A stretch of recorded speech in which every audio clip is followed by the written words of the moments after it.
Hello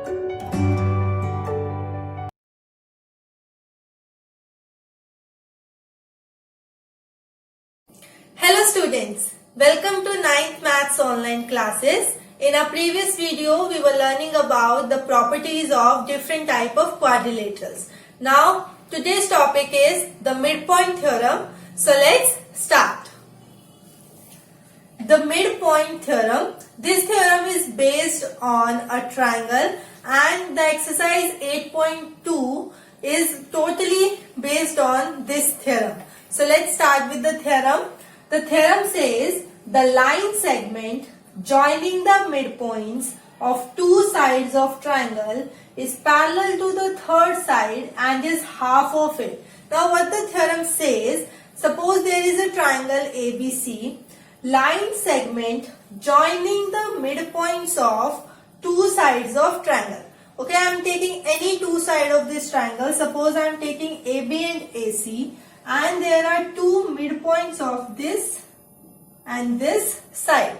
Okay, suppose this is my D and this is my E. So D and E are the midpoint of line AB and AC. So it says a line segment joining the midpoints. So I should join these midpoints with the help of a line DE. So the line segment joining the midpoint of two sides of triangle is parallel to the third side and is half of it. Now what do we need to prove is this line DE is parallel to my third side BC and this DE is also half of BC. It means that suppose if BE is 4 centimeter, then DE is half of it, that is 2 centimeter. Similarly, if BC is 20 centimeter, then DE is my 10 centimeter. So first of all, we will do the proof of this theorem, and the proof of this theorem is very important for the examination point of view also, because this theorem can be asked and the question will be state and prove midpoint theorem. It means that the statement of this theorem is also needed to be remembered. Okay, you have to remember the statement also and the proof also. So now let's start the proof. In any question of proof, whether it's a question or a theorem, first thing is write what is given and second is write what is to prove. So in this theorem, given is only one thing is given, that a line segment joining midpoint of two sides. It means that D and E are midpoints of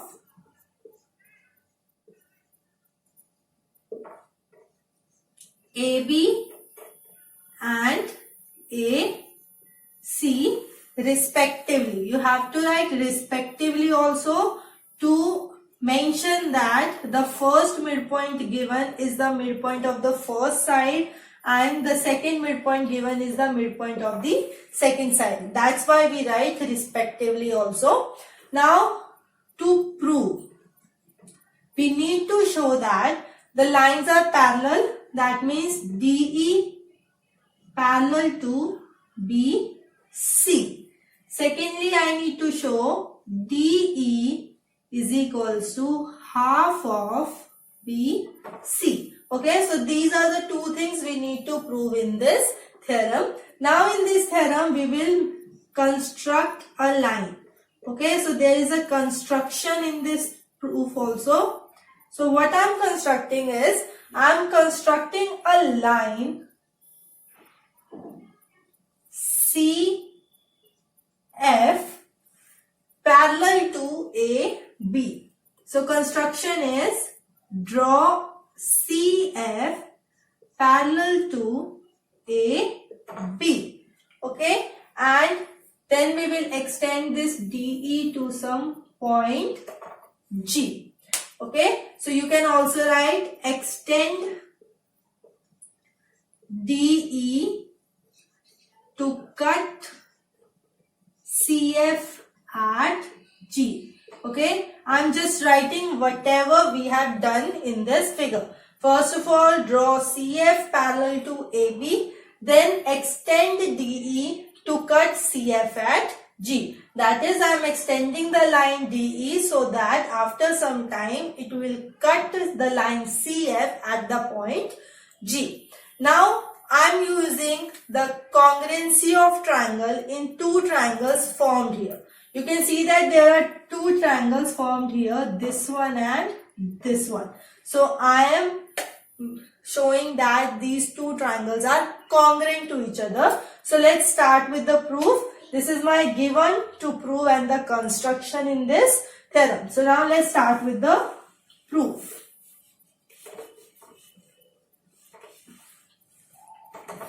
Okay, so in triangle ADE and triangle CGE. Okay, these are the two triangles. Let's see what are the three things equal to each other. First of all, you can see that this angle and this angle, they are vertically opposite angle. So, angle AED is equals to angle CEG, reason vertically opposite angles. Now secondly, I can see that this side AE is equals to my EC. Why? Because E is the midpoint of AC. So you can write E is midpoint of AC. Now coming to the third thing, there is nothing said about the sides of the triangle, so we should come on the angles of this triangle. Now you can see that this angle will be equal to this angle. Why? Because we have drawn CF parallel to AB. So you can see that this is the shape of a Z, right? This is a shape like this. The two sides are parallel. So these two angles will be equal to each other by alternate interior angles. So I can say angle DAE equals to angle GCE, reason alternate interior angles. So by which criteria the triangles are congruent? You can see this is angle, side and then angle. So by angle, side, angle, triangle ADE is congruent to triangle CGE. Right? Now what can we conclude after that? We can see that this AD is equals to CG by CP/CT. Right? Similarly, this DE is also equals to EG. So we can write the reason CP/CT. Okay? AD is equals to this CG and DE is equals to this EG by CP/CT. Now let's come to what we need to prove. Okay, there were two things we needed to prove. First thing was DE parallel to BC. Second is DE is equals to half of BC. These are the two things we need to prove. Till now I have proved that these two sides are equal by CP/CT and I have done these two things. So we will be using these two things to prove these things. So let's do it.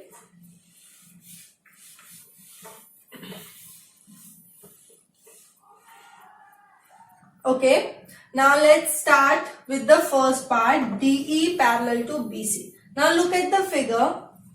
We know that AD is equals to DB because D is midpoint of AB. This is given to me in the question that D is the midpoint of AB. So AD is equals to DB. But AD is equals to CG also.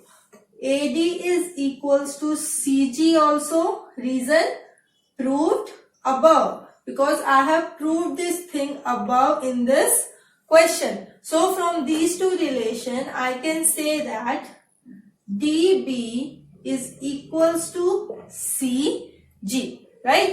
DB is equals to CG. Also, DB is parallel to CG. Why? Because AB is parallel to CF. Okay, if the complete lines are parallel, then their small parts will also be parallel. So that's why they are parallel. So now by this property, I can say that DB is equals to CG.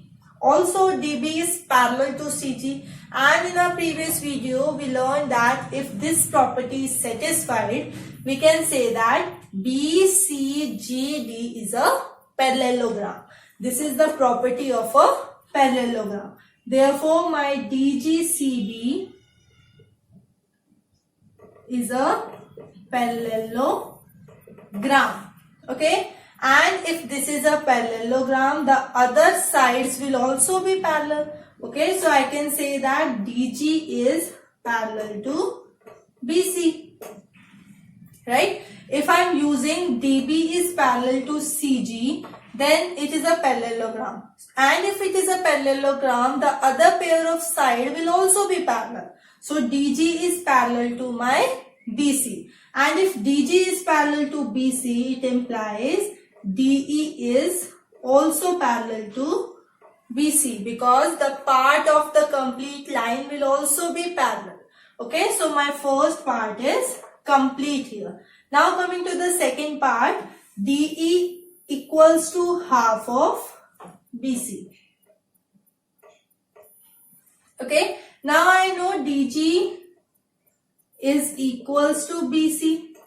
Why? Because these are the opposite sides of a parallelogram. So we can say opposite sides of parallelogram. We can write the same reason here also, opposite sides of parallelogram.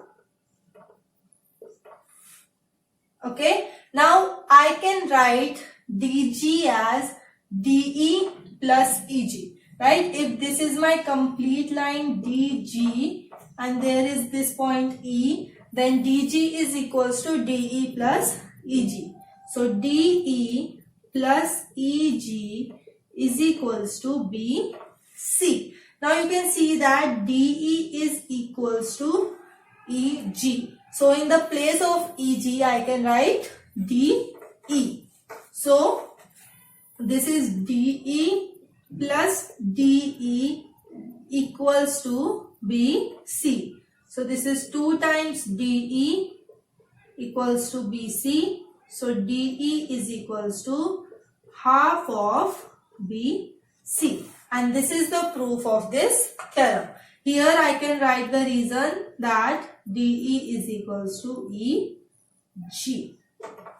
Okay, so this is the proof of this theorem. First of all, what we did is we wrote the given portion. Given was D and E are midpoints. To prove was these two things, DE parallel to BC and DE is equals to half of BC.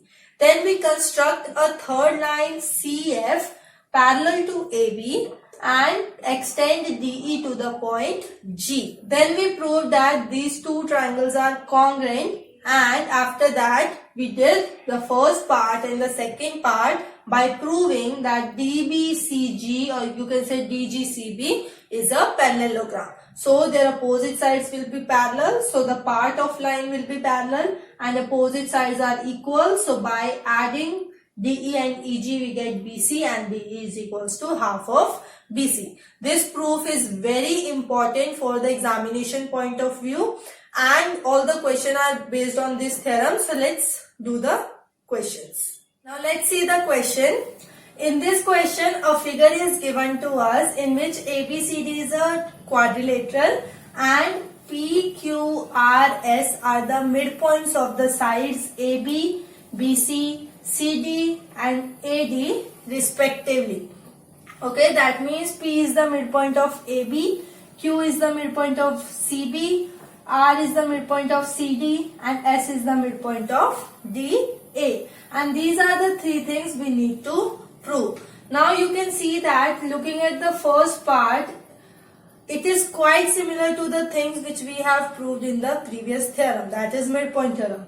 Now the proof of these questions is very small as compared to the previous exercise. All you need to do is remember the midpoint theorem carefully. Okay. Now let's start with the solution. This is the part 1. Okay. Now look at the question. P and QRS are the midpoints. I need to show SR parallel to AC and SR equals to half of AC. So let's find out the triangle of which SR and AC are the parts. You can see that if I look at the upper triangle,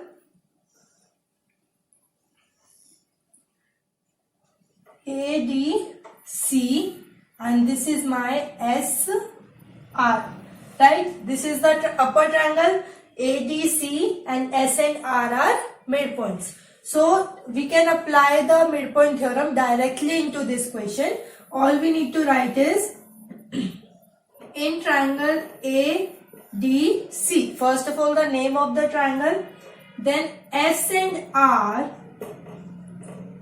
are midpoint of. Now S is the midpoint of AD. So we will write AD first, then R is the midpoint of DC, so we will write DC after that. So S and R are midpoint of AD and AC. So by midpoint theorem, SR is parallel to AC and SR is half of AC, because this is the direct result of the theorem that if 2 points are the midpoint of two sides of triangle, then the line joining them will be parallel to the third side and will be half of it. So this is the direct result of that theorem. Okay, so you can see that proof was very small, but in this question, while attempting in the examination, you need to write the statement of midpoint theorem. The statement was line joining the midpoint of two sides of triangle is parallel to the third side and is half of it. Now let's do the second part. Okay, now we need to show that PQ is equals to SR. PQ is equals to SR. Again, I will be using my midpoint theorem. I cannot prove that PQ equals to SR directly, but I can show that PQ is equals to half of AC and PQ is parallel to AC. How? Again by the midpoint theorem, but this time we will be applying midpoint theorem in the below triangle, that is triangle ABC. So in triangle ABC, P and Q are midpoint of AB and BC, right? So again by midpoint theorem, PQ is parallel to AC and PQ is half of AC, right? Now you can see that from the equation number 1 and the equation number 2, PQ parallel AC and SR parallel to AC. It means that PQ and SR will be parallel to each other, because both of them are parallel to the same thing, so they will be parallel to each other also. So from 1 and 2,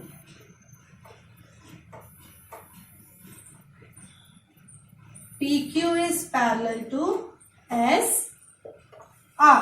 Similarly, PQ equals to half of AC, SR equals to half of AC. They are both equal to the same thing, so they are equal to each other also. So PQ is equals to SR. This is where my second proof is complete. PQ equals to SR. Now in the third part, I need to show that PQRS is a parallelogram. Now this is already proved in the question because I have proved these two things. these two lines are parallel to each other, these two lines are also equal to each other, and this is the property of a parallelogram. So in third part I will say therefore it is a parallelogram. Okay, now this, it is actually the name of the quadrilateral PQRS. PQRS is a parallelogram. So you can see that the proof of the theorem was very large, but while attempting the question you only need to write 4 lines. Name of the triangle, the midpoints by midpoint theorem, and the result because of that theorem. Now coming to the next theorem, the theorem is converse of midpoint theorem. That is the reverse part of midpoint theorem. Okay, now the statement says the line drawn through the midpoint of one side of triangle parallel to another side bisects the third side. Okay, now what the statement is saying is line drawn through midpoint of one side. Suppose I am taking any one side of this triangle. Suppose I am taking AB and I have drawn a midpoint D. Okay, so basically given is AD is equals to BD. D is the midpoint. Okay, now line drawn through the midpoint of one side. So I have taken the midpoint of one side parallel to the another side. From this midpoint I will draw a line parallel to another side. So suppose I am drawing a line like this parallel to BC. So this is given that DE is parallel to BC. And what do we need to prove? Bisects the third side. I have already talked about two sides, AB and BC. AB's midpoint is D and BC is parallel to DE. Now the third side which remains is my this AC. So what it says about AC is that it bisects the third side. It bisects AC. Bisects means dividing it into two parts which are equal. Okay, so it means that we need to show E divides the line into two equal parts, or we can say E is the midpoint of AC. So we need to show E is midpoint of AC. Okay, this is the statement of converse of midpoint theorem, that if one midpoint is given and one line is parallel to another, then it is also the midpoint of the third side. Okay, so we will get the midpoint of third side. The proof of this theorem is not in our syllabus. We will directly use this theorem in our question. So let's see an example. Now let's do the question. Now in this question a figure is given to us. In this figure there is a trapezium ABCD in which AB is parallel to CD. Now E is the midpoint of AD and this EF is also parallel to AB. We need to show that F is the midpoint of BC. Okay, so always remember that midpoint theorem and the converse of midpoint theorem are the theorem which can be applied in a triangle. So basically whenever we are applying the theorem we should consider a triangle. Here we have a trapezium, but there are triangles in this figure also. You can see that if I draw it like this, this is D, A, B and a line E. Suppose this is the point G. This is a triangle, right? This is the only this much part of this trapezium and this is a triangle. And here I can apply one of the two theorems discussed in this video. You can see that E is the midpoint of AD and EG is parallel to AB. Okay, so let's start the proof. In triangle ADB, E is midpoint of AD and EG is parallel to B. So you can see that both the condition of converse of midpoint theorem are satisfied. So I can say by converse of midpoint theorem, G is midpoint of BD. Okay, this was the conditions of converse of midpoint theorem, that if there is one midpoint and parallel lines, then the second point will also be the midpoint. Now let's do the same thing for the other triangle. Suppose now I am taking this triangle D, C, B, and now the line is G, F. This is also a triangle. So now in triangle BCD, which point is the midpoint? G is the midpoint because we have proved it above. So G is midpoint of BD. Also GF is parallel to CD, because if AB is parallel to CD and EF is parallel to AB, so EF and CD will also be parallel to each other.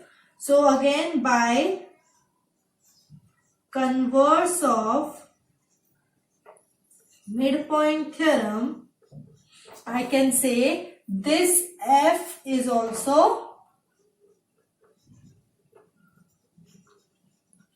midpoint of BC, and this is the proof of this question. So you can see that the question of this exercise are quite easy, but the main thing is you should remember the theorem and the statement, because while doing the question in the examination you cannot write converse of midpoint theorem or by midpoint theorem. You have to write the statement also. So you should remember the statement completely, and the proof of midpoint theorem is very important. So this is where our chapter 8 ends. I hope you understand this topic. Keep practicing and thank you.